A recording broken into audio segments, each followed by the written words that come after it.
بسم الله الرحمن الرحيم نحمده ونصلي على رسوله الكريم.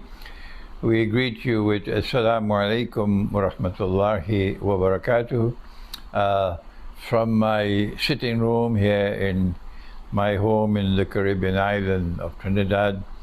And our topic is that we're returning once more to the Great War. Events are unfolding rapidly in Russia and in Ukraine that you're all aware of. And so those who are saying that this topic of Great War is nonsense, there'll be no Great War, they're now receding in the background, because everybody is warning now that there is the likelihood of nuclear war. The President of the United States has done it. The President of Russia has warned about it. The Pope has warned about it. The Secretary General of the United Nations has done about it. And so many others have been warning, yes, we are on the doorstep of a great war. And our Prophet has prophesied it, sallallahu ta'ala alayhi wa sallam.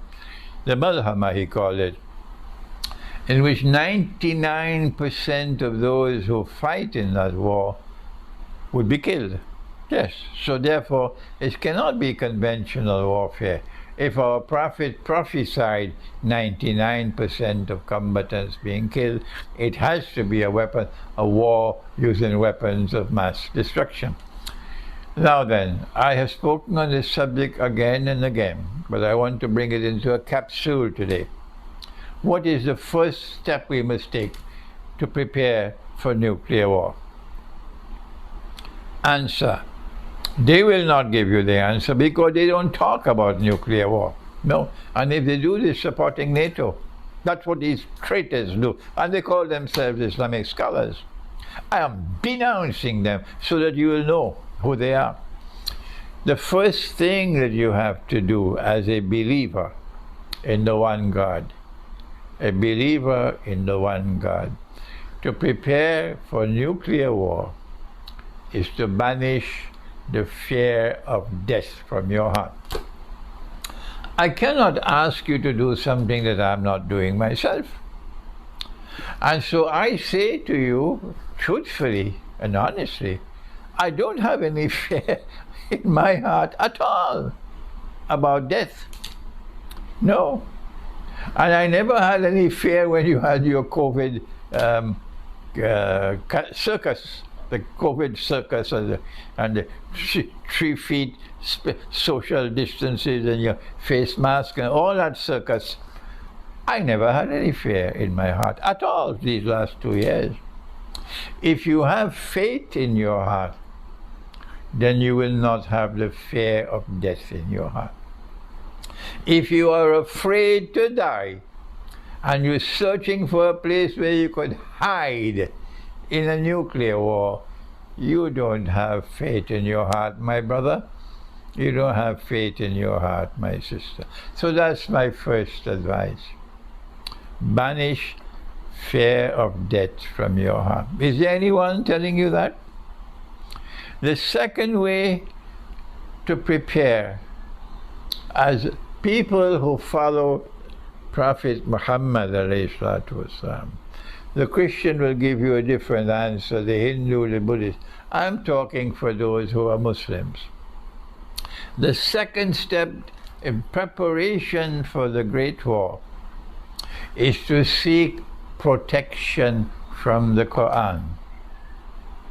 Allah says in the Quran, in Surah Al-Isra, بَعْدَ أَعُوذُ بِاللَّهِ مِنَ الشَّيْطَانِ الرَّجِيمِ. I wish I had a screen so I could put the verse on the screen, the Arabic. I don't translate the Quran, but I'll give you the explanation. بَعْدَ أَعُوذُ بِاللَّهِ مِنَ الشَّيْطَانِ الرَّجِيمِ وَإِذَا قَرَأْتَ الْقُرْآنَ. And when you recite the Quran, meaning as Allah recited it, not the way the Darul Ulum asked you to recite it, no, the way Allah recited it. وَإِذَا قَرَأْتَ الْقُرْآنَ. When you recite the Quran as Allah recited it, and as He ordered our Nabi sallallahu ta'ala alayhi wa sallam to recite it, He says, وَإِذَا قَرَأْنَاهُ فَاتَّبِعْ قُرْآنَهُ. And when I have recited the Quran, O Muhammad, sallallahu ta'ala alayhi wa, you must also follow that way of recitation. Surah Al-Qiyamah. So the second step is to recite the Quran the way Allah recited. وَإِذَا قَرَأْتَ الْقُرْآنَ جَعَلْنَا بَيْنَكَ وَبَيْنَ الَّذِينَ لَا يُؤْمِنُونَ بِالْآخِرَةِ حِجَابًا مَسْتُورًا. This world which is waging war on Russia, this Western world, is a godless world. It's a godless world. They don't believe in the hereafter. And Allah said, if you recite the Quran, we will protect you, be put between you and that godless world who does not believe in the hereafter. We will place a hijab which will cover you. What more do you want? When will you start reciting the Quran? How many years now I've been asking you to recite the Quran? MashaAllah. I get so many emails from different parts of the world. Sheikh, I am reciting the Quran the way you taught us in your book, The Quran and the Moon. And I complete the whole Quran every month with the correct ajza. And Sheikh, it has changed my life. I'm getting the emails all the time. So when will you wake up? There are those of you who are close to me. And I love you. And yet you will not recite the Quran. What more can I do? When Allah calls me away, I warn you, don't ever say that you are my student. No. You bury me, you make a dua for me and get back on the battlefield. I don't want people praising me. You are my student only if you are reciting the Quran every day. The best time is in the morning. And you are completing the recitation of the whole Quran every lunar month. And this is the second way to prepare yourself for the Great War. The third preparation for the Great War is you better find a good guide to guide you.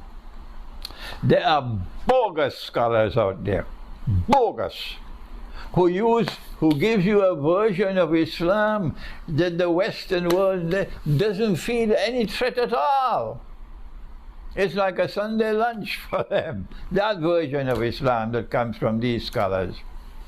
But if you follow the version of Islam that comes from someone who follows Khidr alayhi salam, someone who turns to the Quran to guide and to teach the people the reality of the world today, the Western world will hate you and despise you.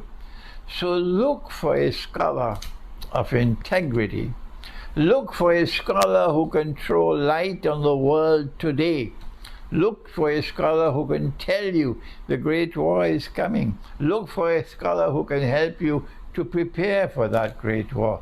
Don't look for these fellows who are like marshmallows who sing for their supper and they close the doors of their masjid on me.